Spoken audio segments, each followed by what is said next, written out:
Bueno, pues ya que pasamos unos 10 minutitos, ya les pusimos en el chat del Facebook de la cafetería, que creo que puede ser un buen medio para contactarlos. Y luego le pediríamos a Gerardo nos ayude con el contacto ya para poder ponerlo aquí, ¿no? Entonces, pues bueno, Gerardo, ya fueron 10 minutos de break. Supongo que ya la gente debe estar por acá. No sé si quieras comenzar o... Muy bien. Perfecto, muchas gracias. Pues sí, continuamos. Voy a poner la presentación.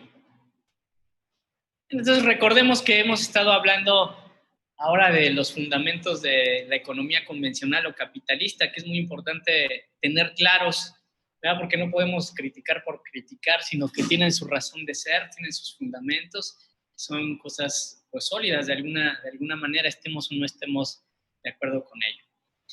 Y bueno, y a partir de esto también pues somos capaces de hacer críticas profundas, incisivas, en los elementos fundamentales, en estos fundamentos de la economía capitalista, de la ciencia económica. Bueno, continuando el hilo de nuestra reflexión, hay un gran movimiento mundial teórico y práctico de economías alternativas, de gente que pensamos que las cosas pueden ser distintas. Y esta ola pues viene desde hace muchos años y podemos encontrar de distintas maneras pues este tipo de economías, ¿no? Cuando se habla de desarrollo sustentable o la economía circular o el buen vivir, el desarrollo a la escala humana, el de crecimiento, economía humana, la cuestión de la activación de la economía local, de la economía feminista, ecología verde, economía verde, economía azul, comercio justo, economía del bien común, economía colaborativa, innovación social, en fin. Y dentro de esto, la economía social y solidaria, ¿no? Más la economía solidaria en América Latina, la economía social en Europa, pero que de alguna manera las conjuntamos y hablamos de esto. A veces, cuando estamos presencial, preguntan mucho qué diferencia hay entre economía social y solidaria. La verdad es que, sobre todo, podríamos decir que la economía solidaria latinoamericana tiene que ver con acciones que incluso son informales de economía social, ¿no? Prácticas culturales, que si el tequio, las tandas, todo esto que tiene que ver con la economía solidaria, lazos solidarios. Y la economía social europea tiene más que ver con la formalidad de instituciones de empresas, ¿no? Pero que básicamente pues los principios son los mismos. Entonces, tenemos todo este cúmulo de alternativas, con unas estamos más en vínculo que con otras, pero básicamente todo esto tiene, por así decir, la misma matriz, que es otro tipo de economía para construir otro mundo. A mí me gusta mucho, en este sentido, la imagen de la economista Kate Raworth, que nos habla de la economía de la dona. Ahorita está siendo famosa porque parece que en Holanda, después de la pandemia, como política económica, empezaron a implementar este sistema, ¿no? Y bueno, ella hace una reflexión bien interesante. Dice, a ver, la economía podríamos decir que es como una dona. Si ustedes ven ahí, la dona sería como ese espacio beige. Bueno, perdón, yo soy hombre y solo distingo 5 colores, porque las mujeres distinguen como 50. Bueno, creo que es beige, ¿verdad? La dona que está ahí. Entonces, una parte de la dona termina con el circulito azul y otro con el circulito naranja. Entonces nos dice, dentro de la dona es el espacio seguro y justo para la humanidad y es donde podemos construir una economía que sea regenerativa y distributiva. Esta economía tiene un piso, es decir, hacia adentro no podemos bajarnos de ese límite, del límite naranjita, porque entonces ya habría deficiencias. Y todo lo que hay ahí son derechos. Entonces, la economía está cimentada primero en derechos, ¿sí? No podemos transgredir derechos de educación, salud, alimentación, agua, energía, vivienda, etcétera, etcétera. Entonces, ese es el piso de una economía regenerativa y distributiva. pero también hay un techo, es decir, no nos podemos pasar hacia arriba, no podemos tener excesos que generen un cataclismo ambiental, el cambio climático, el tema de la capa de ozono, todo lo que ya sabemos que ha ido degenerando nuestro quehacer económico en la naturaleza. Entonces, un piso, no podemos bajarnos de ese piso que son derechos, y un techo que no podemos excedernos de aquello que la naturaleza nos permite para poder utilizarla, servirnos de ella para poder vivir. En este sentido, ya no haciéndolo dona, sino haciéndolo de otra manera, es el techo ecológico y el piso de los derechos, ¿sí? ¿Qué es lo que pasa? Que cuando transgredimos esto, pues se genera un deterioro ambiental, es decir, las externalidades de las que ya hablábamos antes, y hacia abajo una desigualdad y relaciones humanas empobrecidas. Bueno, esta sería como la matriz propiamente de lo que entendemos como economías alternativas. Y la economía social y solidaria, desde donde nosotros trabajamos, es una economía donde creemos que de valores positivos se pueden generar prácticas económicas mejores que las que están generando desde el sistema capitalista. Y para la economía social y solidaria, la persona y el trabajo están al centro. Es una economía que está al servicio de la persona. En este sentido, les voy a poner este video para que podamos verlo, y pues nos hace referencia a lo que es la economía social y solidaria.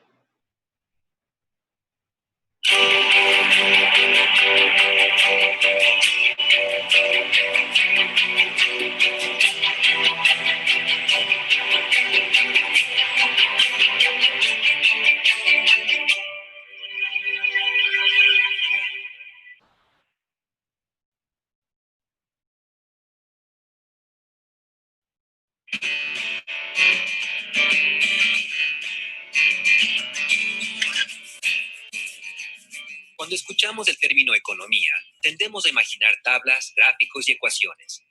Ahora la idea de que la economía se trata de las matemáticas es comprensible. Las noticias hablan del PBI y las cifras sobre el empleo. Los economistas y quienes formulan políticas hablan como astrónomos que describen los planetas, o los físicos que registran gráficamente la interacción de los átomos. O lamentablemente, los ingenieros que optimizan piñones y engranajes para que operen con mayor eficacia. Pero una economía no está hecha de máquinas, está hecha de seres humanos. Seres humanos viven en familias, comunidades y culturas. En esencia, la economía es el estudio de la acción humana, específicamente la manera en la que las personas realizan elecciones en relación con bienes, servicios y tiempo, y cómo operan en el mercado con los demás. La palabra economía viene de dos palabras en griego: oikos, que significa familia o casa, y nomos, significa ley. La ley de la casa o la gestión de la casa. La economía se trata de descubrir cómo hacer que una casa funcione bien. Ahora bien, las matemáticas tienen un lugar en la actividad económica, pero la acción humana no puede reducirse solo a las ecuaciones matemáticas. Con frecuencia, nos solemos olvidar de esto, lo que puede llevar a la deshumanización. Tratar a las personas solamente como recursos u objetos para ser manipulados. Como lo demostró la historia, la economía no debe separarse de la persona humana. Los humanos no son engranajes de una máquina que se estructura desde el punto de vista social para aumentar la eficiencia. Las personas no son solamente recursos humanos o capital humano que puede combinarse para aumentar la productividad y los resultados. Si queremos pensar claramente sobre la economía, debemos entender muy bien el foco central, la persona humana. El ser humano es único e irrepetible. Fue creado con razón y libertad, con esperanza, sueños y miedos. Nace dentro de una familia, es miembro de una comunidad y forma parte de una cultura. Los humanos no son solamente un medio para conseguir un fin, sino un fin en sí mismos. No somos objetos para manipular, sino sujetos a respetar. Así que antes de hacer cualquier otra cosa, dediquemos un momento a pensar qué significa ser un ser humano. Demos un paso atrás. y rehumanicemos nuestro concepto sobre el ser humano. Primero, los seres humanos son racionales. Podemos analizar situaciones, podemos solucionar problemas, podemos inventar cosas nuevas. Es importante recordar que la racionalidad no solo se limita a lo empírico o a lo tecnológico. La razón permea todo lo que somos y todo lo que hacemos. Nos brinda la capacidad de reflexionar y descubrir significado. Nos brinda la capacidad de amar, de demostrar misericordia y crear música y arte hermosos. Segundo, los seres humanos son libres. Mientras que la cultura y el entorno influyen profundamente sobre nosotros, no nos determinan. Podemos elegir libremente el bien, la verdad y servir a los demás, o el mal. La libertad y la razón nos brindan la capacidad de trabajar juntos, crear y construir cosas. También nos convierten en agentes morales responsables de nuestras acciones. También es importante notar que la libertad no es solamente el ejercicio directo de nuestra voluntad. Si alguien se golpeara la cabeza a propósito contra la pared, no diríamos, wow, es libre, porque una voluntad irracional no es una voluntad libre. La libertad auténtica siempre debe estar informada por la razón. Una tercera característica de los seres humanos es que somos seres sociales. Cada uno de nosotros es una persona libre, única e irrepetible, con dignidad y propósito. Pero esto no significa que actuemos en soledad. Nacemos en familias y en culturas, con idiomas y tradiciones. No fuimos creados para ser individuos radicales o engranajes en una máquina, sino personas diferentes que fueron creadas para prosperar en relaciones. La cuarta característica es que somos personas encarnadas. Porque somos personas, no somos solo materiales. Sin embargo, tampoco nuestra persona está radicalmente separada de nuestros cuerpos materiales. No manejamos nuestros cuerpos de la manera que manejamos nuestros automóviles. De manera similar, si te pego, no diría, perdón, mi cuerpo te pegó. No, somos seres integrados, personas encarnadas. Una comprensión adecuada de nuestra encarnación nos ayuda a entender todas las interacciones humanas, desde el matrimonio y las relaciones familiares a las relaciones políticas y sociales. Y por supuesto, como somos personas encarnadas que viven en un mundo material, las relaciones económicas siempre juegan un papel. La quinta característica es que somos buenos pero imperfectos. El ser humano es bueno y capaz de una gran nobleza, pero también somos capaces de un profundo mal. Podemos utilizar nuestra razón y nuestra libertad fácilmente para robar, para satisfacer nuestro deseo de poder, dinero y placer, y nuestra ambición puede hacer que explotemos y utilicemos a las personas.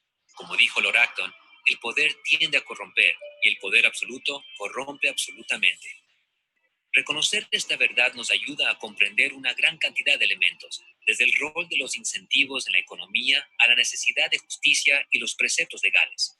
También nos ayuda a resistir sistemas utópicos, políticos o económicos que prometen que todo va a estar bien. La sexta característica es que tenemos un destino eterno. El mundo es bueno y estamos hechos para crecer en él, pero no es nuestro destino final. Tenemos un destino espiritual y trascendente que va más allá del mundo material. Como nos recuerda C.S. Lewis, nunca hemos hablado con un simple mortal.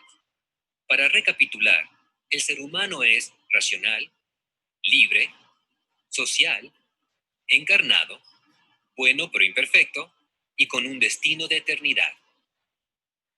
Ahora bien, cada una de estas características es compleja e incluso misteriosa. Así que, ¿qué tienen que ver con la economía? Como el sujeto principal de la economía es el ser humano, pues todo. El problema fundamental de la economía moderna es que con frecuencia se olvida de la naturaleza compleja del ser humano. Una gran cantidad de teorías económicas reducen al hombre a un elemento, el Homo economicus, el hombre económico. De hecho, el hombre es económico, pero eso solo es una parte de nuestra naturaleza. Nuestra dimensión económica no puede separarse de nuestra dimensión personal, nuestra dimensión social o la dimensión moral. La economía separada de las disciplinas humanas como la teología, la filosofía, la sociología, la psicología y la ética no funciona. Los humanos son la razón última de la actividad económica. No solo somos objetos o medios para obtener algún fin. Los seres humanos son los sujetos, los protagonistas que se encuentran en el centro de la narrativa económica. Al final, todos los sistemas económicos se basan en una visión particular del ser humano. Si no entendemos a la persona, no entendemos la economía. Ahora bien, esto no significa que la economía es fácil. De hecho, nuestra relación con el mundo material es difícil y cometemos errores todo el tiempo. Pero cuando comprendemos al ser humano como protagonista y un agente moral con una naturaleza libre y creativa, cambia la manera en la que pensamos del comercio, los negocios, las ganancias y la economía.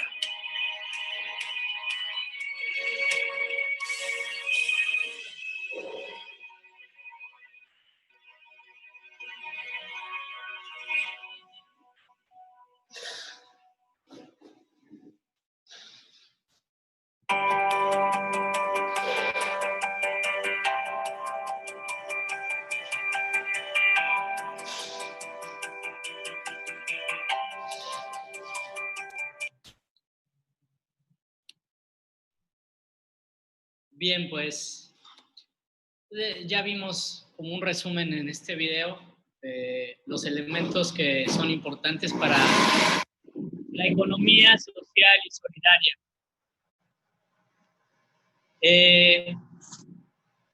La economía social y solidaria ve a la persona y al trabajo como fin y objetivo y medio y agente a la vez. Esto es muy importante. Es decir, una característica de esta economía es decir, el fin de la economía es la persona y su trabajo, y el medio de la economía es la persona y su trabajo. En la economía convencional no es así. En la economía convencional podemos decir que la persona básicamente es el medio o el agente de la economía. Vean, aquí les pongo esta gráfica para entender que la economía social no es una economía que hacemos como si fuéramos marcianos o con otros elementos que no son de nuestro mundo, sino más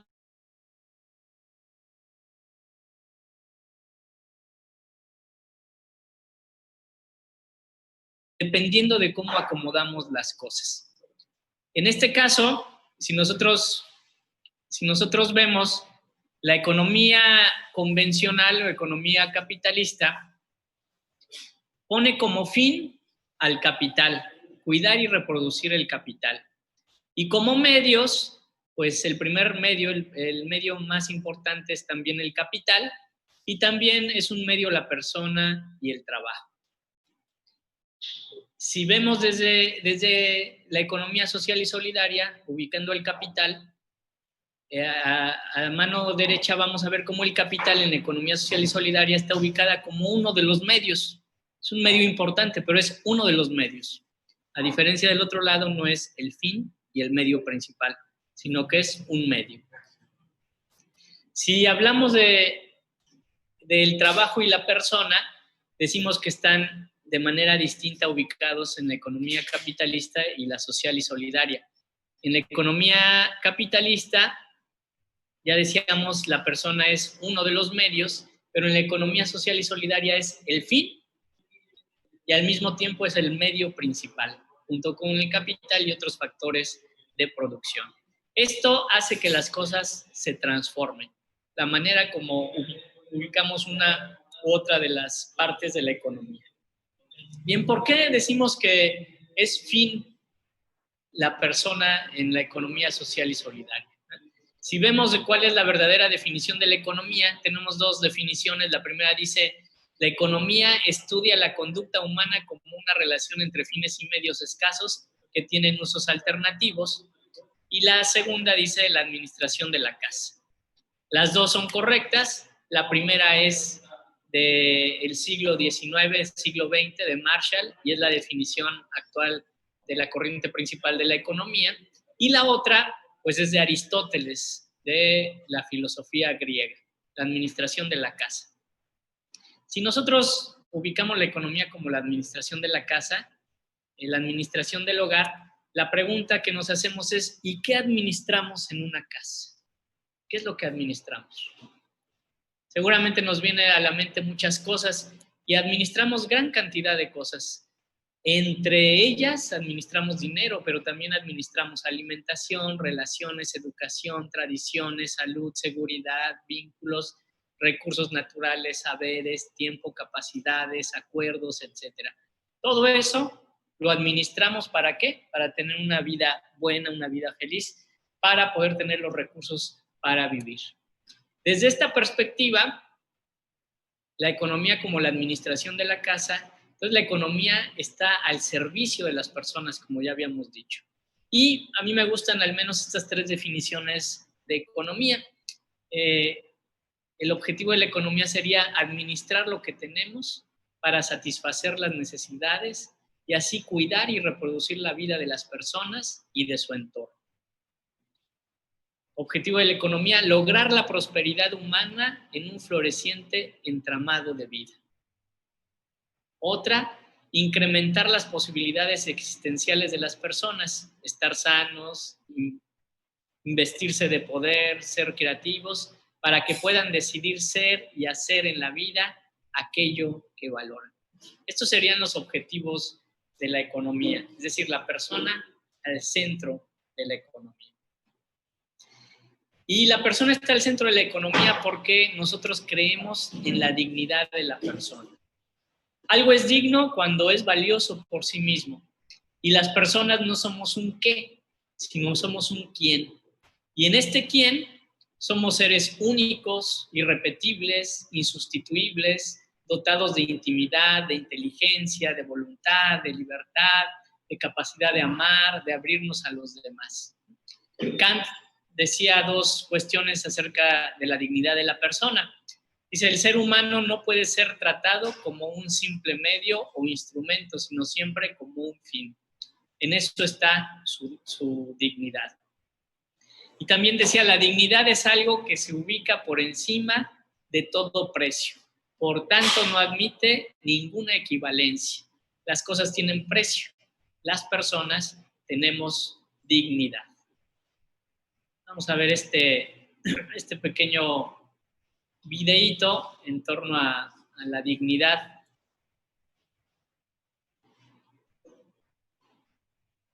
Que bueno, una imagen dice más que 1000 palabras.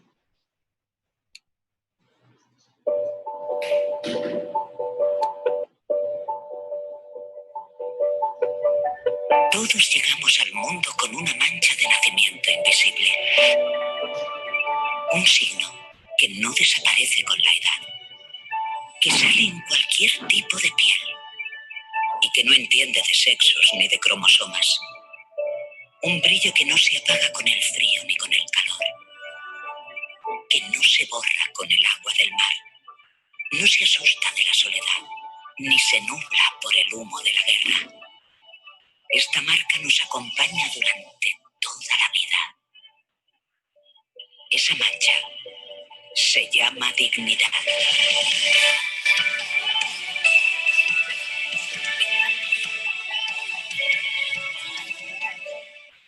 Haz que sea visible.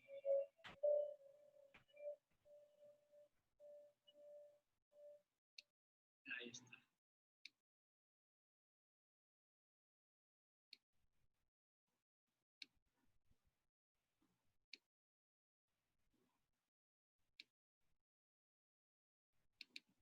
Bien, entonces, perdón. Entonces, estamos hablando del tema importante de la dignidad. Y por eso la persona es un fin de la economía. Y la dignidad del trabajo también es bien importante para la economía social y solidaria. El trabajo adquiere su dignidad, ¿por qué? Porque lo realizamos las personas. Porque a través del trabajo nosotros estamos llamados a realizarnos y porque es nuestro medio legítimo para el sustento. Y el trabajo es fin y medio en sí mismo porque tiene también una parte objetiva, que es lo que hacemos, pero también una subjetiva de quién lo hace, ¿sí? Y entonces el valor tiene esa dignidad por el quién lo hace. Bien, ¿por qué decimos entonces también que la persona es el medio y el agente de la economía social? Porque las personas somos las que hacemos economía desde nuestras relaciones y decisiones. Voy a poner un comercial, es un comercial tailandés, y la pregunta que les hago es si en esta historia se está haciendo economía y cómo es que se hace economía, ¿verdad? Es decir, en esta historia hay economía, ¿de qué estamos hablando de economía? Si hay, no hay, en fin. Vamos a poner mucha atención.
Bien, pues no sé qué les...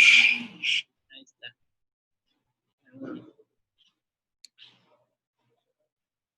No sé qué les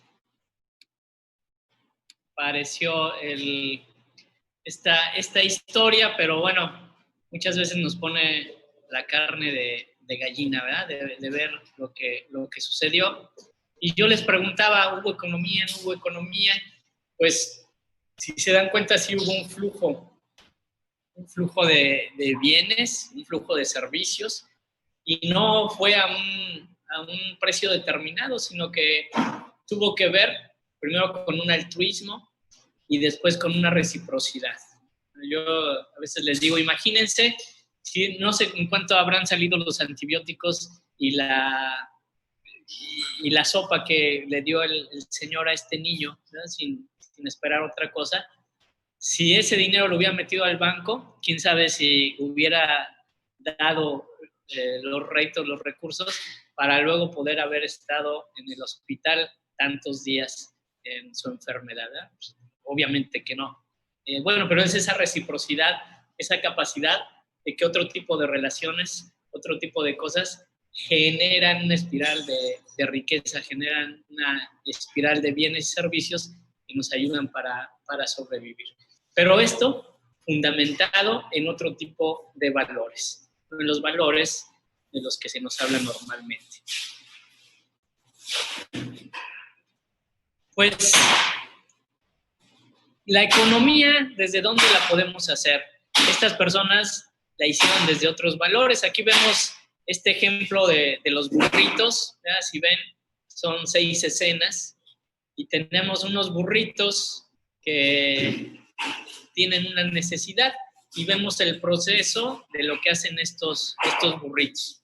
Yo les voy a invitar a que cada uno de ustedes pueda hacer una historia de estas 6 escenas, ¿verdad? Que se sientan escritores de novelas, de cuentos, pueden utilizar cualquier género para hacer una historia acerca de estos burritos, ¿sí? Entonces, tenemos 6 escenas y pues les voy a pedir al equipo técnico que vamos a dejar unos minutos para que cada quien haga su historia. Y al equipo técnico le voy a pedir que luego le dé la palabra a 5 personas que quieran compartirnos su historia, ¿sí? Entonces, tenemos 3 minutos para hacer nuestra historia y después levantan la mano y el equipo técnico nos ayuda a que podamos compartir. Sí, muchas gracias, Gerardo. Justo cuando vayan terminando y si alguien quiere compartir la historia, nos ayuda levantando la mano para que nosotros podamos permitirles hablar y que nos cuenten un poco desde dónde hacer economía.